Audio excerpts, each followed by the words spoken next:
ओम नमः शिवाय, जय महाकाल। कैसे हैं आप सभी शिव भक्त। आशा करता हूं महादेव की कृपा से आप सभी कुशल मंगल होंगे।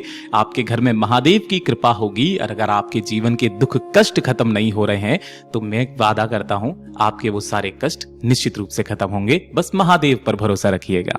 देखिए, हम सबको पता है कि 18 जून 2026 के दिन कौन सा दिन पड़ रहा है? चतुर्थी तिथि। और गुरुदेव ने गणेश पुराण का वर्णन करते हुए जब चतुर्थी तिथि की बात आई ना, तब उस दिन कहा था कि जितनी भी माताएं बहनें इस कथा पांडाल में बैठ करके इस कथा को सुन रही हैं, शिव कथा को सुन रही हैं, घर जाकर एक प्रैक्टिकल जरूर करना। इस हल्दी की एक बिंदी आज अपने मुख्य द्वार पर लगा देना। ऐसा चमत्कार होगा कि आपने कभी सोचा भी नहीं होगा। और गुरुदेव की कथा से सुन करके और समझ करके इस पूरे उपाय को बहुत आसान भाषा में आप सभी शिव भक्तों को बताऊंगा। परंतु उससे पहले आप सबसे बस एक छोटी सी प्रार्थना करना चाहूंगा कि जो भी शिव भक्त पहली बार आए हैं, चैनल को सब्सक्राइब जरूर से कर लीजिएगा और वीडियो को लाइक करके महादेव का कोई सा भी प्यारा नाम कमेंट बॉक्स में लिखना मत भूलिएगा। गुरुदेव ने कहा था कि इस वाले उपाय के लिए आपको सबसे पहले करना क्या होगा? एक लोटा शुद्ध जल अपने घर का तांबे के कलश में ले लेना। ध्यान रखना, अपने ही घर का जल लेना है, मंदिर का जल नहीं लेना है। और इसी के साथ में आपको लेनी होगी थोड़ी सी हल्दी। यहां पर जो आपको हल्दी लेनी है ना, तो हल्दी की गांठ मत लीजिएगा। आपको इस तरीके से पिसी हुई हल्दी चाहिए, मात्र चुटकी भर, इससे ज्यादा आपको नहीं चाहिए, ठीक है ना? तो चुटकी भर हल्दी लेना।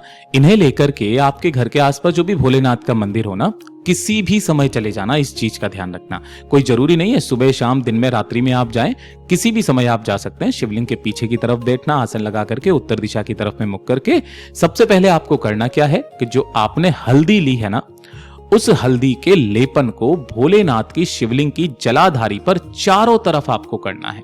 केवल जलाधारी पर। ध्यान रखना, शिवलिंग पर हल्दी नहीं लगानी है, इस चीज का ध्यान रखना। आपको अगर नहीं दिखाई दे रहा है तो मैं एक बार पेन से बता देता हूं। देखिए, इस वाले स्थान पर ये जो पूरी की पूरी जलाधारी है ना, इस जलाधारी पर आपको अच्छे से क्या करना है? हल्दी का लेपन कर देना है यहां पे, ठीक है? महादेव की शिवलिंग पर गलती से भी मत करना, वरना इसका दोष लगता है, पाप लगता है। इस जगह पर हल्दी का लेपन कर देना। दोनों हाथों को फैला करके, अगर कोई स्त्री है तो वो अपने पल्लू को फैला करके अपनी कामना करना। कामना करके इसी जलाधारी पर जो आपने हल्दी लगाई है, यहीं से थोड़ी सी हल्दी निकाल लेना। किसी भी एक कटोरी के अंदर आपको इस हल्दी को निकाल करके और एक लोटा शुद्ध जल जो आपने लिया है, उस एक लोटे शुद्ध जल को भोलेनाथ की शिवलिंग पर समर्पित कर देना। श्री शिवाय नमस्तुभ्यम मंत्र का स्मरण करते हुए जो भी जलाधारी से जल नीचे जाकर के बह करके गिरेगा ना, उस जल को रोकना, एकत्रित कर लेना। अब इसे लेकर के आपको अपने घर पर जाना है। घर पर जब आप पहुंचोगे तो घर की चौखट पर सबसे पहले तो जो आप जल लेकर के आए हो ना, उस जल को छींट देना, ठीक है ना? यहां पर आप क्या करोगे? पहले तो आप क्या करोगे? उस जल को यहां पर छींटोगे और जल को छींट देने के पश्चात जो हल्दी निकाल करके लेकर के आए थे, उस हल्दी की मात्र एक बिंदी अपने घर के मुख्य द्वार पर लगा देना। बस केवल एक बिंदी अपने घर के मुख्य द्वार पर लगा देना। गुरुदेव ने यह उपाय किन लोगों को करने के लिए कहा, वो चीज ध्यान से सुनिएगा।